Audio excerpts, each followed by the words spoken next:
চৈত্র দিন আনে দিন দুই ভুরুর মাঝখানে যাকে বলা হয় দ্বিদল পদ্ম। এই দ্বিদল পদ্ম আর হইল সরদল পদ্ম নাভিমূলে, যেখানে বললেন দয়াল কাবা, নাভির একটু নিচে হইল কাবা, আবার হাজরে আসওয়াদ পাথরও আছে। ওই জায়গা চিনা হইল চুম্বন দিতে হয়, বলছে না জ্ঞানীর হইল বাবা একটু ইশারা নাকি। তো দয়াল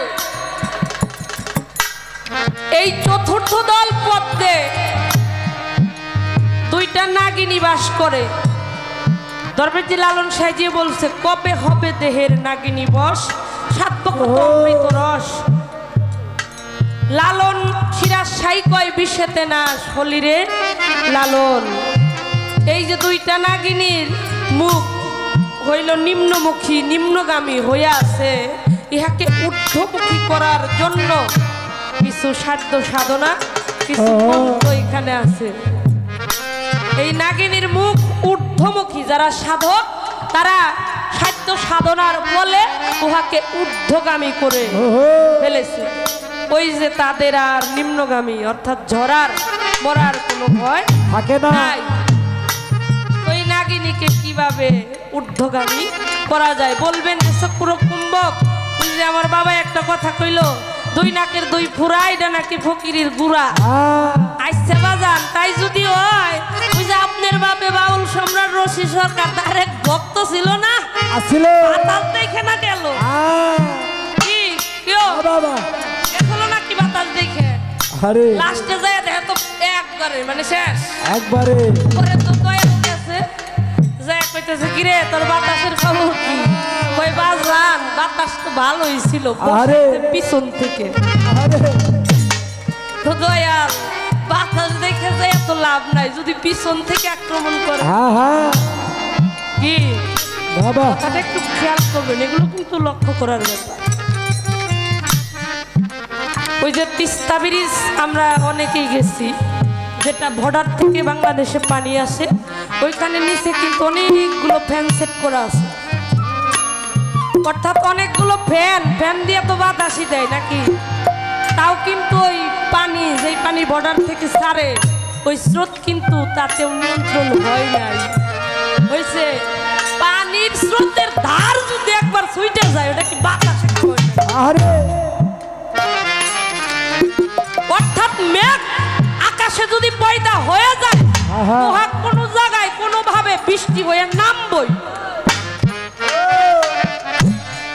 তো চতুর্দিক থেকে আটকানের কায়দাটা কি? এইটা ছাড়া খালি বাতাস না, আরো কিছু কর্ম আছে আমি জানি, আমি এই জায়গায় পাবো ওই কাজগুলো কি। গানটাই আমার বড়দির চরণে আমি রাখলাম।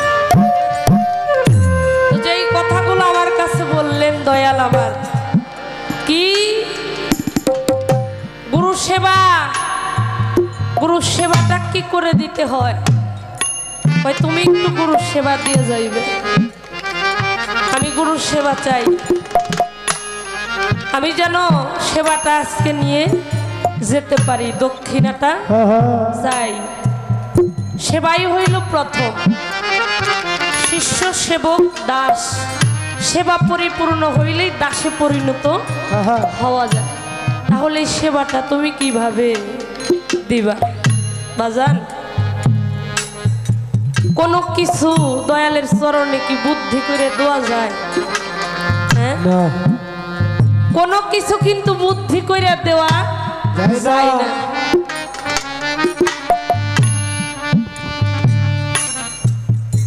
মন থেকে যেটা আসে, ওই যে রাধা বল্লভের একটি গান বাজানে শুরু করছিল, আরেকটি এই কালামের মধ্যেই আছে, মুখে যাহা মিঠা লাগে তাই দিও প্রাণ বন্ধুর ভোগে। মুখে যা মিঠা লাগে, আমার কাছে কোন জিনিস প্রিয়, কোনটা প্রিয়? এখন আমার যেটা ভালো লাগে আমি তো এটা আমার দয়াল দিতে চাই না বাবা। শুধু ভক্তি আছে, বিশ্বাস আছে, প্রেম আছে, তাতেও হয় না। আমি আমার দয়ালকে তাকে কি দিয়ে ভালোবাসবো, কিভাবে বুঝবো এটা আমি ভালো জানি। আমি তারে কি দিব, সে আমারে কি দিব, এটা আমার চাইতে ভালো কেউ জানে না। আপনারা শুনেছিলেন অনেক গুরু ভক্তের ইতিহাস আমাদের মাঝে আছে। শ্রীকৃষ্ণর অনেক ভক্ত আছে, তার মধ্যে নারদ মণি। এই নারদ মণি কিন্তু কৃষ্ণের, যাকে বলা হয় তিনি সংবাদ, অর্থাৎ জিব্রাইল। আমাদের ধর্মে জিব্রাইল নবীর কাছে ওহী নিয়ে আসতেন, আর সনাতন ধর্মের মধ্যে হইল নারদ মণি। তো এই নারদ মণি শ্রীকৃষ্ণের সাথে কথা আদান প্রদান করত, বা উনি খবর দেওয়া নেওয়া করত। উনি একদিন প্রশ্ন করলেন, প্রভু আপনার সবচাইতে ঘনিষ্ঠ ভক্তকে মর্তধামে, আপনার সবচাইতে কাছের ভক্তকে, আপনাকে সবচাইতে বেশি ভালো কে বাসে? তার তো অনেক ভক্তই ছিল। উনি বলতেছে, নারদ রে, তুমি কি দেখতে চাও নাকি শুনতে চাও? ওই প্রভু, যেটা দুই চোখে দেখা যায় সেটা তো না শোনাটাই ভালো। একই প্রশ্ন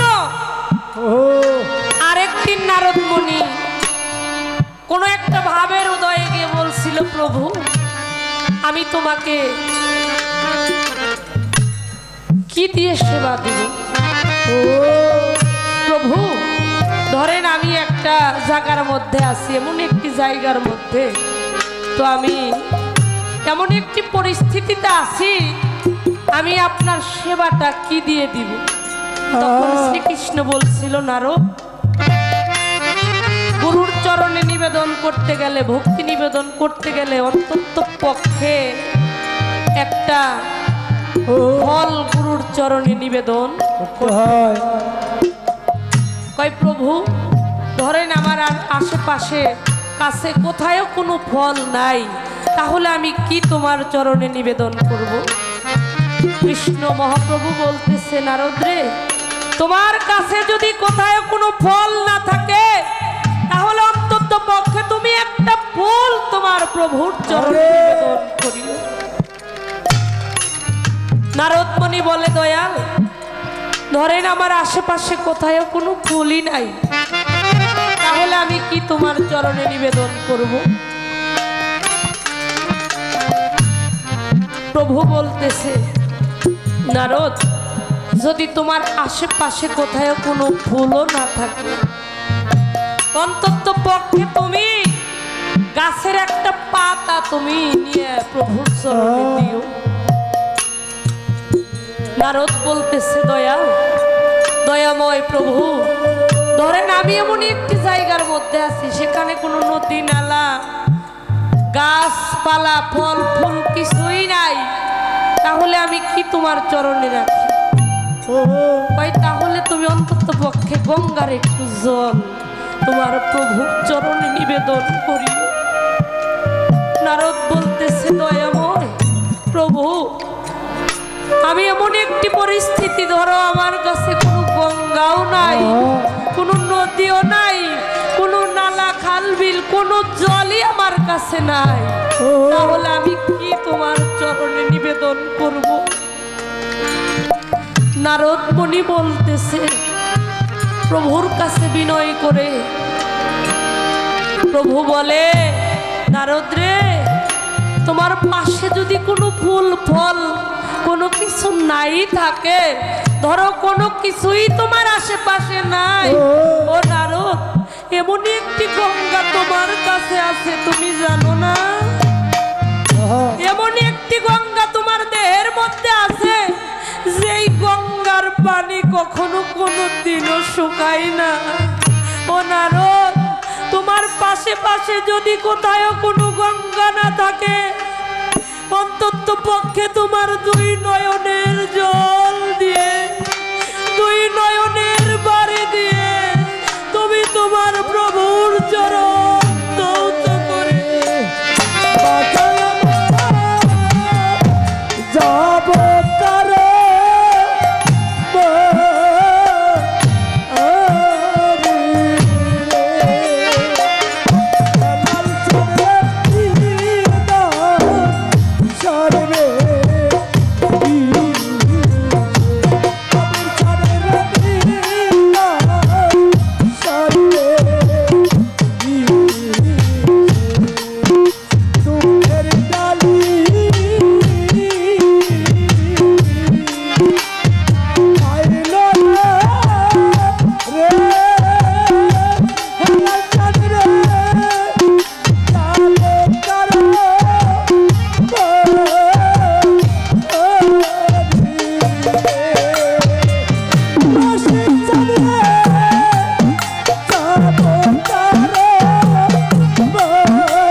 তাই যদি হইতো কত দরিদ্র ভক্ত জগতে, কত গরিব দুঃখী ভক্ত তারা দয়ালের শরণ পাইত না কখনোই। গুরুর প্রতি যার ভক্তি বিশ্বাস প্রেম, প্রভুর প্রতি বান্ধবের প্রতি থাকে, ভক্তের ভক্তির কারণে স্বয়ং প্রভু স্বর্গ থেকে মর্তধামে এর হাজার প্রমাণ আছে। ভক্তর ভক্তি যদি শ্রেষ্ঠ থাকে, প্রভু স্বর্গ থেকে মর্তধামেও নেমে আসছে। নেমেই শুধু আসে নাই, কত রূপ ধারণ করছে তার ভক্তকে বাঁচানোর জন্য। নরহংস পশুর রূপ ধারণ করতে প্রহ্লাদকে বাঁচাইতে যায়, কচ্ছপ রূপ ধারণ করছে। এইভাবে অনেক প্রমাণ আছে বাবা। আমার হেলাল চান্দে যারা ভালোবাসে, আমার হামেদ চান্দে যারা ভালোবাসে, আমার জালাল বাবারে যারা ভালোবাসে, তারা সমাজে যত বাধা, যত বিঘ্ন, যত দুঃখ কষ্টই আসুক, সমস্ত দুঃখ কষ্ট পিছনে রেখে তারা শুধু ধরা সতী তিনিও কৃষ্ণ ভক্তই ছিল। আপনারা জানেন না, ধরা সতী প্রভুর সেবা দিতে যায় দোকানের কাছে একটা স্তন বন্ধক রাইখা গুরু সেবা দিয়েছিল। একটা স্তন বন্ধক রেখে প্রভুর সেবা দিয়েছিল। গুরু সেবা কি এত সোজা কথা রে বাবা? কৃষ্ণর দিন চলে, বাড়িতে বাড়িতে ভিক্ষা করে, নগরে নগরে ঘুরে বেড়ায়। যদি 2 বাড়ি ভিক্ষা না করে আনে তাহলে তাদের দিন চলে না। এই বিদুর ভিক্ষা করে করে আনে, তারপরে তারা জীবিকা নির্বাহ করে। তো শ্রীকৃষ্ণ মহাপ্রভু নারদ মণিকে নিয়ে ওই যে ভক্ত পরীক্ষা কে তার পরম ভক্ত দেখার জন্য রওনা করেছে। বিদুরের স্ত্রী হইল মিথিলা। মিথিলার গৃহের সামনে, তার দরজার সামনে দাঁড়িয়ে ব্রাহ্মণের একটি রূপ ধরে গেছে। সনাতন ধর্মের মানুষ তারা বিশ্বাস করে অতিথি রূপে হইল নারায়ণ। কে এসে কখন কিভাবে ডাকবে, বাড়িতে একজন যদি যায় তারা কখনো তাদেরকে খালি মুখে বাহির হইতে দেয় না। এটা গুরুবাদী মানুষের ওই ধর্ম। তো দরজার সামনে দাঁড়িয়ে দাঁড়িয়ে বলছে, শ্রুতি মধুর কণ্ঠে বলছে, মা ও মা, বাড়িতে কি কেউ আসো? একটা নারীকে, মেয়েকে মা বইলা ডাক দিলে দেখবেন যত সুখ পায়, শান্তি পায়, অন্য ডাকে এত শান্তি পায় না।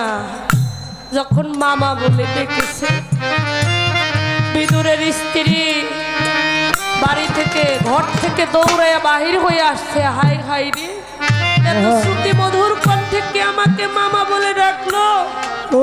দৌড়িয়ে এসেছে, দেখে একটা বৈষ্ণবের রূপে একজন মানুষ, সাথে আর একজন ব্যক্তি এসে দুয়ারে এসে দাঁড়াইছে জোর হাত কইরে।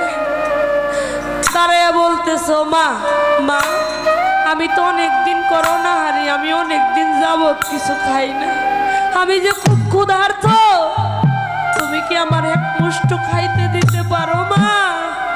কথাটা শুনে বিদুরের স্ত্রী মিথিলা পাগল হয়ে গেছে। কই হাই হাই রে, অতিথি রূপে হইল নারায়ণ, আমি তার সেবাটা কি দিয়ে দিব? আমার গৃহে তো তেমন কিছু নাই। তনি বাড়ির পাশে একটা কলা গাছ ছিল, ওই কলা গাছে একখানা কলা ধরেছিল। কিছু কলা বেদুরে খেয়েছে, কিছু কলা বাড়িতে এনে রেখেছে। তো এই কলা দিয়ে তো আর পরিপূর্ণ সেবা হয় না।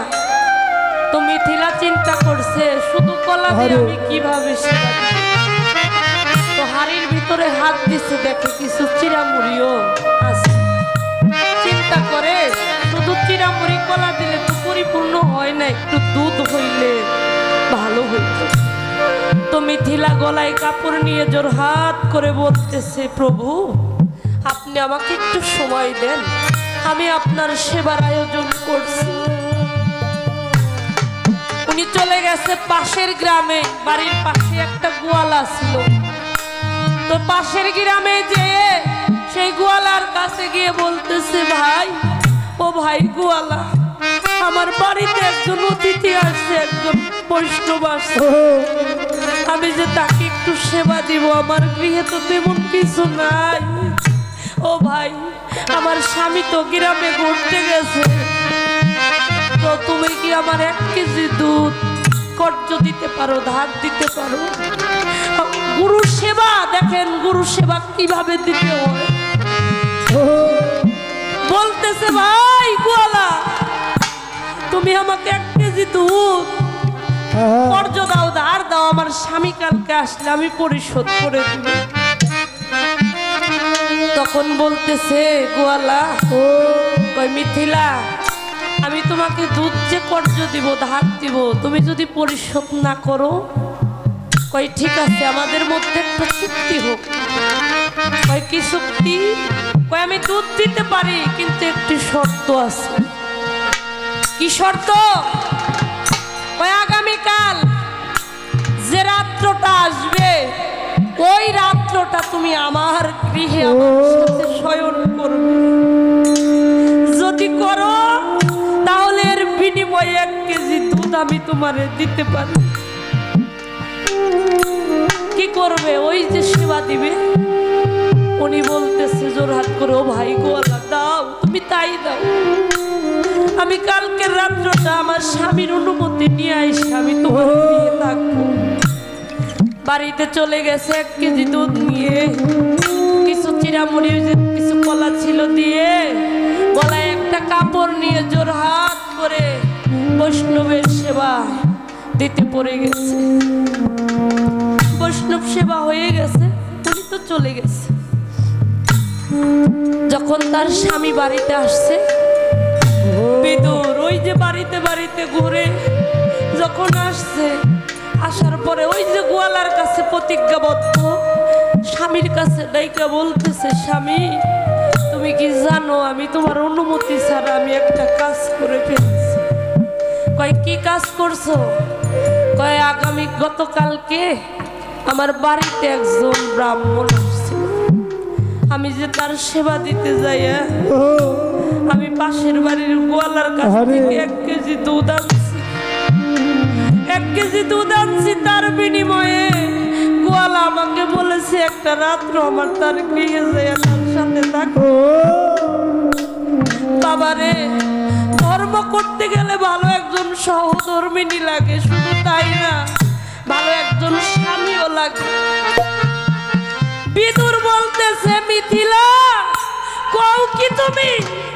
তোমার জীবনটা ধন্য হয়ে গেল, গুরু সেবাই লাগলো। আমার এই দেহটা তো আমার গুরু সেবাই লাগলো। তুমি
বলছে মিথিলা তোমার তো জীবন ধন্য, তুমি বৈষ্ণবের সেবা করলে, আমার দ্বারাই তো হইল না। তবে আমি একটি কাজ করতে চাই, এটা তোমাকে মেনে নিতে হবে। তুমি যে ওই গোয়ালার বাড়িতে যে যাইবা, ওই গোয়ালার বাড়ি পর্যন্ত আমি তোমাকে আমার কান্দে করে বহন করে নিয়ে যাব। গোয়ালার গেটের দরজা পর্যন্ত আমি তোমার আমার এই কান্দে বহন করে নিয়ে যাইতে চাই। কেননা তোমার দেহটা তো গুরু সেবাই লাগলো, আমার এই পাপী দেহটা তো গুরু সেবাই লাগলো। মিথিলাকে কান্দে করে বিদুর গোয়ালার বাড়িতে নিয়ে গেছে। আসলে কি সে গোয়ালা ছিল? যার সেবা সেই গ্রহণ করেছে। বাবা আমি তোমাকে কি দিয়ে সেবা করব? আমার বলতে তো আমার কিছুই আমি রাখি না। দরদি আমার বলতে আমি কোনো কিছুই রাখি নাই, যা কিছু ছিল আমি সব তোমার চরণে দিয়েছি, সবকিছুই দিয়ে দিয়েছি। গুরুকে পাওয়া এই দুনিয়ার সবকিছু আগে বিসর্জন দিতে হয়। সুখটা হইলে আগে ত্যাগ করতে হয়, সুখটাকে আগে বিসর্জন দিতে হয় গুরুকে পাইতে গেলে। বিজয় সরকার বললেন আর যাব না সুখ সাগরে, যদি সুখ পাইলে তোমারে ভুলতে পারে, আমি দুঃখ সাগরে পাইব তরি। যদি দুঃখ পাইলে আমার দয়াল রে মিলে, আমি দুঃখ সাগরে আমার তরিটা আমি বাইতে চাই। যদি আমার হেলাল চান্দ্রে পাই, যদি আমার হামিদ চান্দ্রে পাই, যদি আমার চান্দ্রে পাই, এই জীবনের তরিটা আমি দুঃখ সাগরেই বাইতে চাই। ওরে আমি আর যাব না সুখ সাগরে,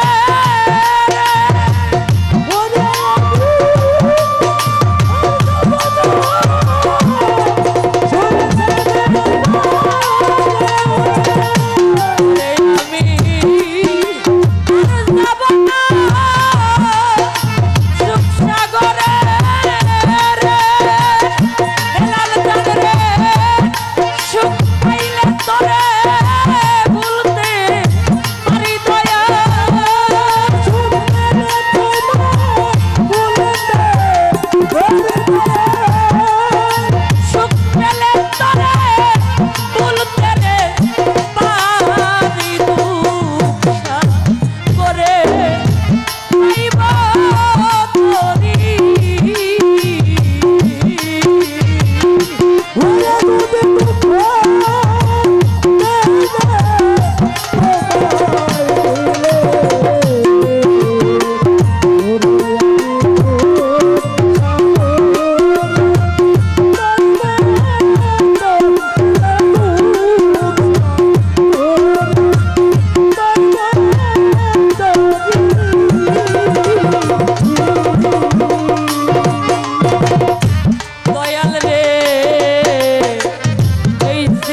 যাইবার কথা বুঝি